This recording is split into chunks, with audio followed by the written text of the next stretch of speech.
Senadora Blairo Maggi, caros colegas senadores, nossos telespectadores da TV Senado, ouvintes da Rádio Senado, eu subo à tribuna hoje, senador Blairo, porque são vários os assuntos. Eu, claro, começo porque a semana foi pautada pelo embate que a Casa teve em relação à questão da alteração da meta do superávit fiscal. E, de fato, nós não temos que ter tolerância e temos que ter um rigor muito grande, não só com a observância das leis que nós próprios, parlamentares, ajudamos a escrever ou colaboramos para que elas fossem feitas, como a Lei de Responsabilidade Fiscal, e não podemos, ao sabor do vento ou ao sabor do desejo do governo, alterar a lei para que ela possa ser cumprida conforme o interesse particular ou o chamado casuísmo que acontece agora. Eu já disse nessa tribuna que seria muito mais adequado, não só do ponto de vista político, mas do ponto de vista de uma mensagem clara aos brasileiros, em primeiro lugar, porque são os contribuintes, e, em segundo lugar, a todos os parceiros que o país tem, mundo afora, nessa economia globalizada, que fosse um gesto de grandeza, até eu diria, de admitir, não pude cumprir a meta, é como se tivesse uma dívida, não pude, tenho uma dívida, vou criar as condições para pagar essa dívida. É o que nós fazemos com os nossos credores. Da mesma forma, politicamente, economicamente, legalmente, também seria melhor para o governo reconhecer que não cumpri a meta, vou fazer um esforço adicional e redobrado para que recoloquemos nos trilhos a economia do país e também o próprio cumprimento da Lei de Responsabilidade Fiscal. Esse reconhecimento, digamos, tácito da realidade, sem alterar a lei, teria um apoio, inclusive da própria oposição, não tenho dúvida, de um gesto de grandeza do governo. Agora, não reconhecer e não admitir que houve excesso de gasto injustificável, basta olhar, por exemplo, cartões corporativos. O que aconteceu no ano de 2014 em relação a cartões corporativos, que são contas que não têm nenhuma transparência. Eu só dou um caso, digamos, isolado até, mas aí, por este dado do cartão corporativo, do crescimento do gasto, se pode ver que não houve critério, senador. Critério, porque nós temos, quando temos uma dificuldade financeira, nós temos que cuidar da qualidade do gasto. Gastar melhor, porque assim nós estamos respeitando o dinheiro do contribuinte. Então, é uma visão que eu tenho muito clara a respeito dessa questão de mudar a meta do superávit, que é, para mim, um risco muito sério, que afeta um dos pilares da questão econômica, que é a credibilidade. Então, quando nós corremos o risco de perder a credibilidade, não só aqui dentro, mas lá fora também, então a lei não nos convém, nós não vamos cumprir a lei, muda a lei. Então, mas não é essa a visão de um país sério, de um país comprometido com o cumprimento daquilo que foi escrito pelo Congresso e sancionado pelo governo. Então, nós temos que ter um trato com muita seriedade neste momento que o país está vivendo, para ter também, com a sociedade brasileira, um gesto adequado àquilo que a sociedade espera. Não só de nós parlamentares, que cobra muito, critica muito e faz, e deve fazê-lo, mas também do próprio Poder Executivo e dos demais poderes, Poder Judiciário, Ministério Público e outras instituições que têm responsabilidade tanto quanto nós. A demora de uma decisão judicial, por exemplo, também é negativa. Então, tudo isso tem que ser visto pela sociedade e temos que prestar contas à sociedade brasileira. Então, eu queria dizer que muitos senadores têm aqui, alguns são independentes, como é o meu caso, outros de oposição. O governo defende, evidentemente, o papel dos aliados do governo, dos governistas, dos situacionistas, é esse de defender o governo. Mas, numa democracia, a obrigação que temos, eu como senadora independente, é esta. Seria muito melhor para o país, para o próprio governo, da presidente Dilma Rousseff, que reconhecesse a fragilidade que foi a situação das contas públicas e dizer que faria um esforço monumental, extraordinário, para recolocar o país e as contas públicas dos eixos, e aí, a partir de sem mudar a meta do superávit fiscal. Penso que essa seria uma resposta muito mais adequada sobre todos os aspectos e ganharia o país em grandeza perante os nossos parceiros. Nós estamos agora, e vamos ter a semana que vem, na terça-feira, está previsto a votação dessa matéria, ampliaremos o debate em torno desse assunto e isso é muito positivo para o país, para ver de que lado cada um está aqui nesta casa. Hoje está encerrando hoje o Novembro Azul. E aqui, até o próprio Jornal do Senado, fala com uma foto bonita do Congresso iluminado de azul, logo após o Outubro Rosa de prevenção ao câncer, uma bonita foto em que a imagem dessa arquitetura do Oscar Niemeyer transparece na sua beleza com o prédio iluminado de azul, para chamar a atenção, especialmente dos homens, para a necessidade da prevenção em relação ao câncer de próstata, que é o que mais mata os homens depois das doenças cardiovasculares. A lei do senador Antônio Carlos Valadares praticamente concluiu com sucesso a celebração do Novembro Azul, e o senador Antônio Carlos Valadares, que foi aqui destacado por mim, teve uma feliz iniciativa no sentido de obrigar o Sistema Único de Saúde a fazer os exames para a detecção precoce do câncer de próstata, sempre que, a critério médico, o procedimento for considerado necessário. A medida foi publicada no Diário Oficial da União de quarta-feira e também determina que profissionais da saúde devem ser capacitados para novos avanços nos campos da prevenção. Dados do Instituto Nacional do Câncer indicam que no Brasil o câncer de próstata é o segundo mais comum entre os homens, depois do tumor na pele, isso em relação aos tipos de câncer.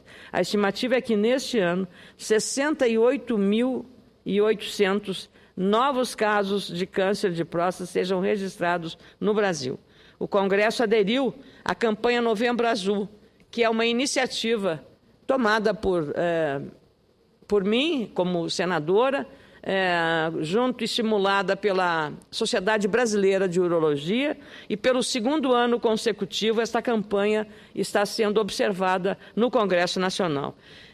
Eu queria agradecer ao presidente Renan Calheiros pelo envolvimento da casa, só lamentar que o Jornal do Senado não tenha contado a história de como começou o Novembro Azul aqui, que seria importante para fornecer, não porque eu tenha sido autora do requerimento para o Novembro Azul, mas para complementar também a participação da Sociedade Brasileira de Urologia e também pelo fato de que há uma organização não governamental que está trabalhando intensamente em relação a essa questão e que diz respeito ao Novembro Azul, em função de ter conseguido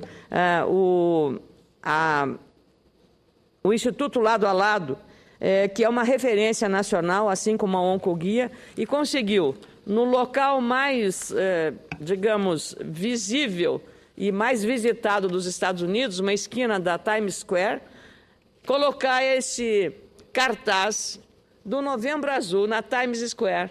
Esse Instituto Lado a Lado, senador Blarmaggi, é uma ONG brasileira, liderada por uma mulher, e consegue colocar na Times Square um cartaz desse tamanho da campanha Novembro Azul, que também nos Estados Unidos, e em português.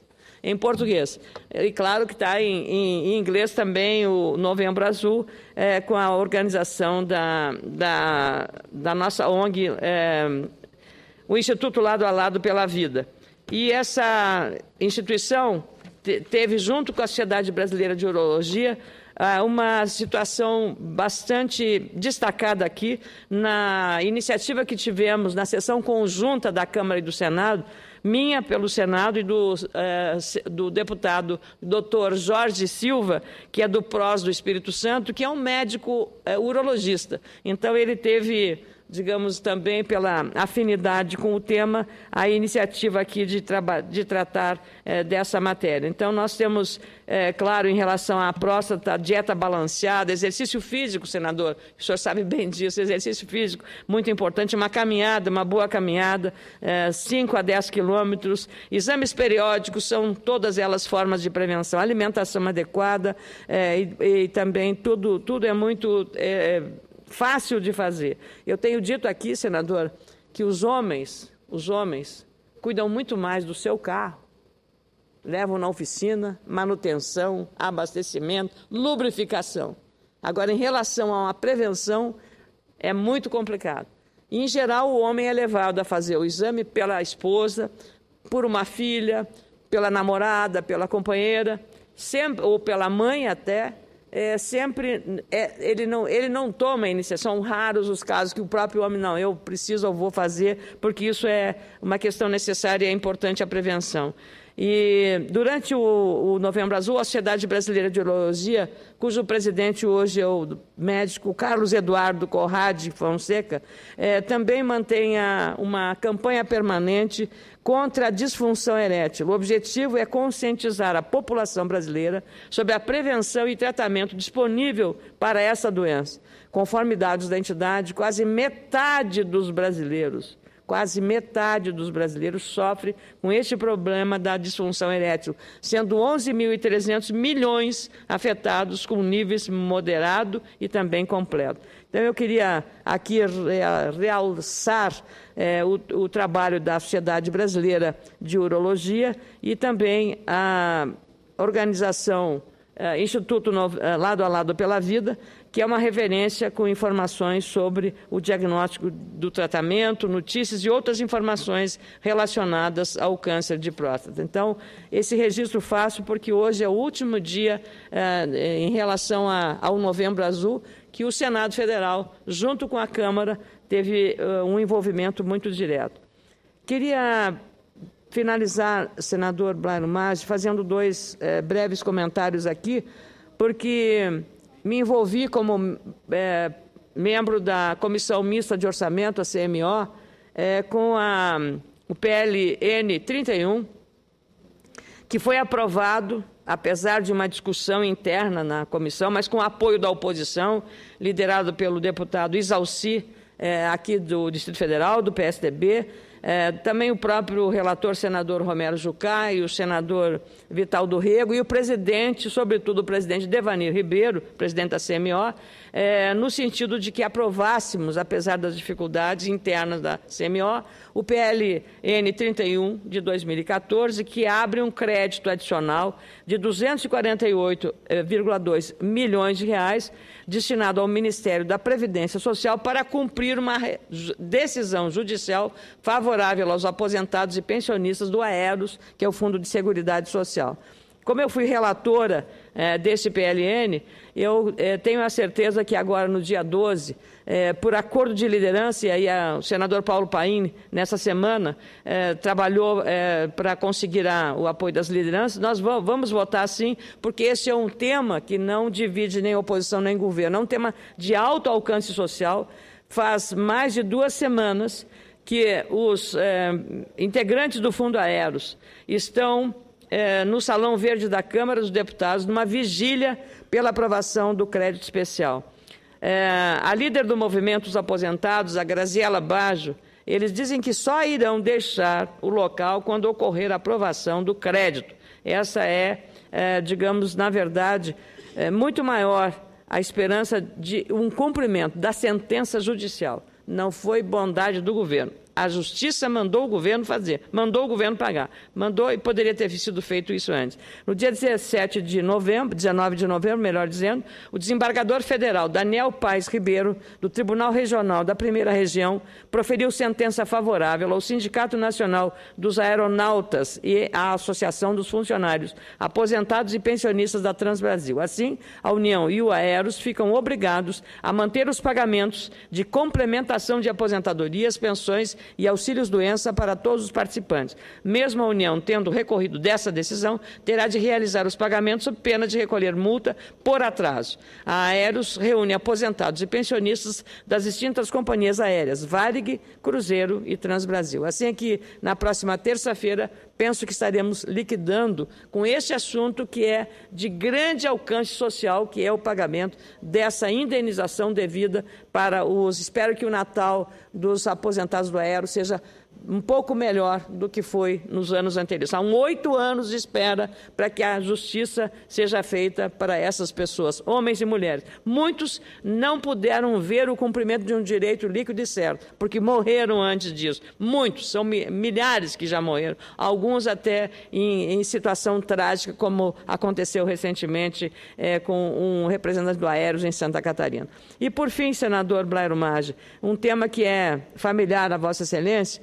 Eu não estava aqui essa semana porque, junto com o senador Jorge Viana, o senador Ricardo Ferraz e o senador, seu suplente Cidinho Santos, e também mais os deputados Jerônimo Gergen e Nelson Marquesan, estivemos participando a convite da presidência do grupo BR Foods, BRF, né, mais conhecido como BRF, da inauguração da mais moderna fábrica processadora de carnes brasileiras, carnes que vão daqui, congeladas, carne bovina e de frangos, para abastecer esta fábrica moderníssima lá em Abu Dhabi, nos Emirados Árabes.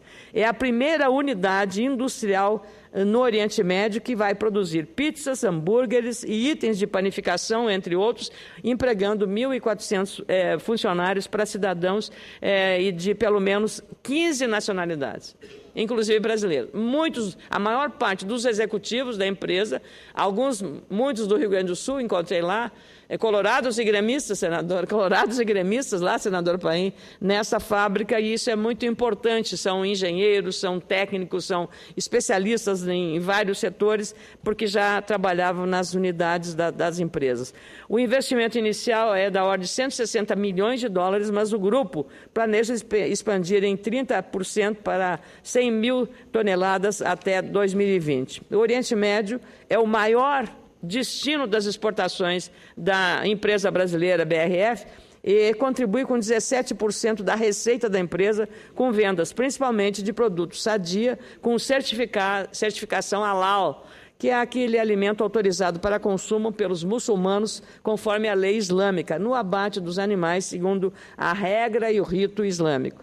Participaram da inauguração dessa unidade extremamente moderna que nós pudemos visitar lá em Abu Dhabi, o ministro da Agricultura, Nery Geller, do seu estado, nosso deputado, Nery Geller, e o Abílio Diniz e Pedro Faria, e também, como eu disse, os nossos senadores e ainda o embaixador do Brasil, Paulo César de Vasconcelos. O presidente da divisão internacional da BRF, Pedro Faria, que assumirá a presidência global em janeiro, informou que a fatia de mercado da BRF cresce entre 5% a 10% no Oriente Médio, um crescimento extremamente significativo nos últimos 5 anos, mesmo com os problemas políticos relacionados à Primavera Árabe.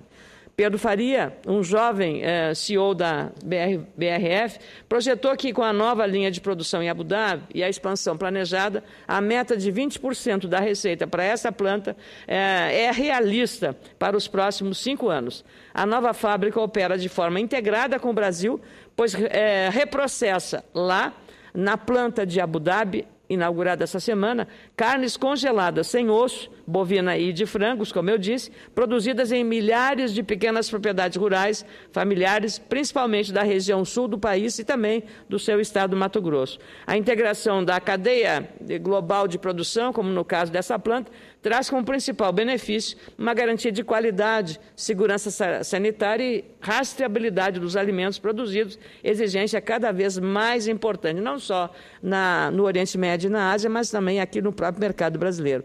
As empresas brasileiras, não só como a BRF, que trabalha com alimentos, mas também, eu falo aí como gaúcha, a Tramontina, a Marco Polo, já são empresas globalizadas hoje, senador, estão em todo mundo, umas produzindo talheres, toda a parte de utensílios para casa ou para empresas, para restaurantes, como também ônibus, né, caminhões.